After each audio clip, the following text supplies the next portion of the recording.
У меня мама православная, отец татарин, ну, соответственно, мусульманин, но я как бы, никто мне не свою веру не тянул, я сам, то есть, ну, не знаю, вот так вот получилось, скажем так. Я сам к ней пришел. Ну, вот вы сказали, что у вас такая смесь, да, русского и татарина. Вот какие-то качества. Вам вообще помогает вот это что-то татарское, такое воинственное, может быть?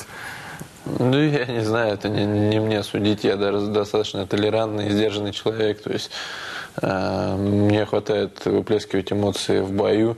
Ну, кто-то замечает, что в бою я иногда бывает киплю, особенно вот в реваншах, когда, ну, задето мое самолюбие, то есть моя либо честь, там кто-то, ну, много говорил неприятно. Ну, я не знаю, это не мне судить, то есть...